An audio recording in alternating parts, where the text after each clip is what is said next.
The Sixers just added another power forward to the roster, Dominic Barlow. He's listed at 6'8" without shoes. With shoes, he's 6'9", near 6'10" to be honest. And also, he has a 7'3" wingspan. Are you kidding me? Now, I'm not going to lie to you guys. I wasn't well versed in Dominic Barlow. I knew he was in the NBA. I knew he was on the San Antonio Spurs. I remember him on Atlanta last season. But he's one of those players that I haven't seen much film on, and whenever I've watched his teams, I haven't really seen him out there. So I had to dig and do some research. So don't expect a crazy breakdown by any means. But let's start out with the role I envision him having based on what I've seen so far. So first off, I think most of his value is going to be on the defensive end of the floor. And unlike Jabari Walker, where his question marks are his foot speed and athletic ability, Barlow is very comfortable sliding up to the perimeter in a pick and roll situation, or if he's just switched on to anyone. I saw in the film he did a good job one-on-one versus Miles Bridges. He also was battling Victor Wembanyama one-on-one at times. So I feel like he can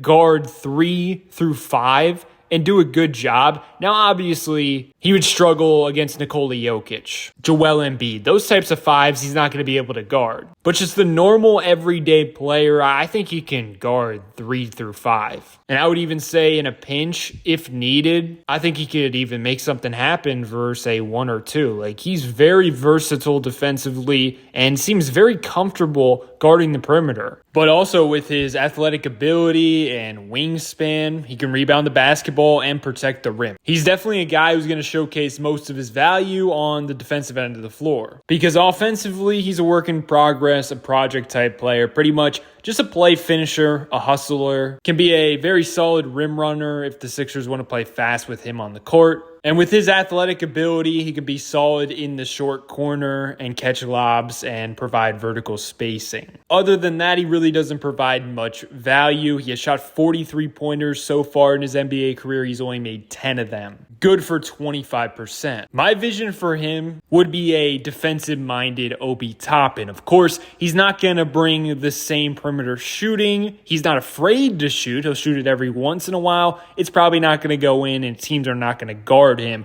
on the perimeter. However, I think he can be a very valuable cutter for this team. And if the Sixers get a stop and a rebound, he's going as fast as humanly possible and trying to get easy play finishing buckets in transition. And then, of course, every time the Sixers miss a shot offensively, he's crashing that offensive glass and trying to get second chance points. And if you look at his numbers, I mean, they're not impressive whatsoever, but something that does stick out to me is looking at his offensive rebounding category. For the Spurs in his rookie season, he only played 15 minutes a night, but averaged 1.6 offensive rebounds. The next season, 12 minutes a night, 1.4 offensive rebounds. And then last season with Atlanta, just 10 minutes a night, 1 offensive rebound per game. Also, per 36 throughout his 3-year career, 3.8 offensive rebounds per game per 36. So this dude is a talented offensive rebounder. So last season with Atlanta, per Basketball Reference, 73% of the time he was a power forward. The other 23% he was a center, and then 4% small forward. Now with San Antonio, 57% of the time he was a center, 37% power forward, and 6% small forward. He's like a special teams player, it feels like. Something that popped into my brain is the Sixers can really have some fun with bench units, because bench squads in the NBA nowadays are smaller than usual. I would love to see on a random Wednesday night they throw out Barlow, Trendon Watford, and Paul George, either Quentin Grimes or VJ,